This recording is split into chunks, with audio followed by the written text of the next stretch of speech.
This is Jamie Drummond for Good Food Revolution.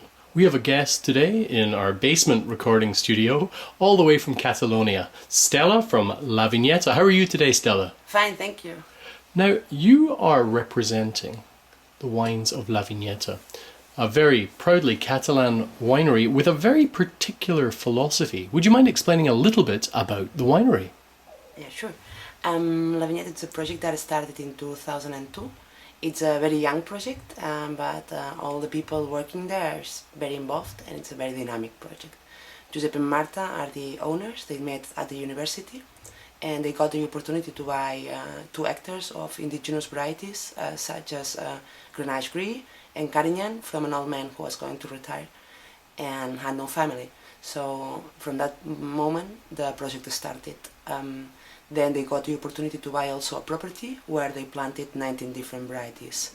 And well, it's in front of our winery, and we used to call it our playground, because that is where we can make our blendings and see which variety matches better with the other ones. So with 19 varietals, how many of those are indigenous and how many are imported varietals?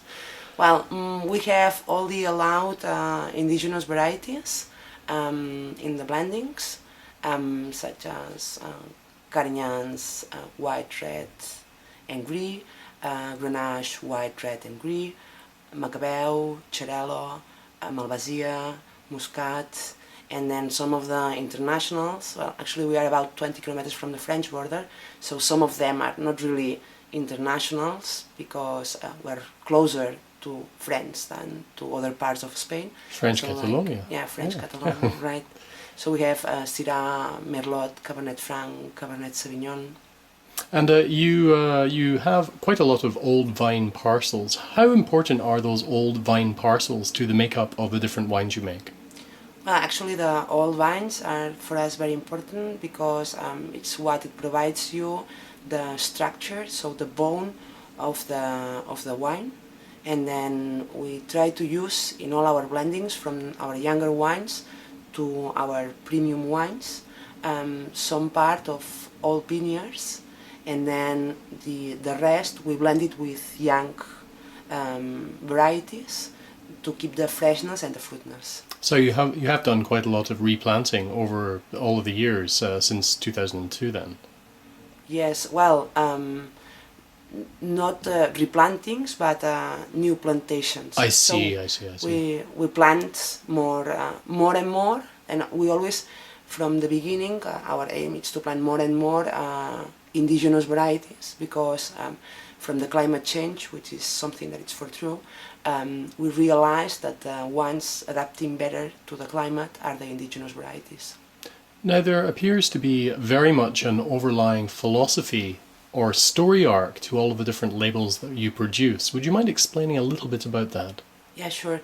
Well, actually, one of the nicest things at home for the branding is that the brother from Giuseppe, the owner, is graphic designer, so we have the design at home, which is very nice because you can do SKUs beyond the aesthetics.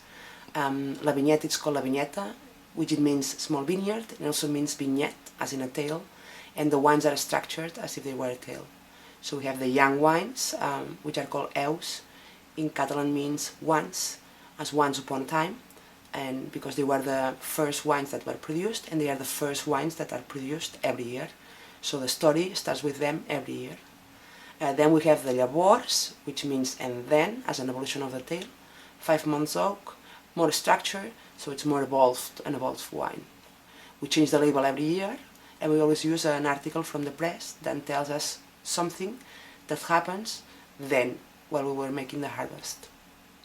And we have the punya part, which means full stop, new paragraph, because here we close a chapter of the wines, but we leave the story open because La Vinyeta is a non-ending story. I was very, very impressed with the packaging, I have to say. And then after tasting the wines were just as good as the packaging, which is always a wonderful thing, Now, you were showing me some video of the crazy winds that you get going through the vineyards around the winery. But this is actually a good thing, is it not? Yeah, it is. Well, it has the good part and the other part, no? The nice part in regards to we are certified as sustainable. One of the natural treatments that we have is the Tramontana wind, which blows from the Pyrenees, from the north, and goes all the way to the sea.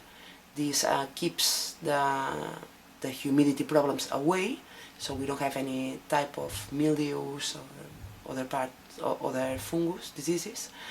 But on the other side, it can blow during a week or 2 weeks, and it's used to say that the people from the region are touched by the wind, because Touched by the wind. Yeah. Okay, that's a good way drives to you put it, crazy. yeah. Well, one of the persons that is from the region, a famous artist, is Dali, Of course. which is touched by the wind. No, the craziness. I get that. Well, thank you very much for joining us in Toronto today for this Good Food Revolution interview. We look forward to catching up with you perhaps next time in Spanish Catalonia. Sure. Bye for now. Bye. Thank you.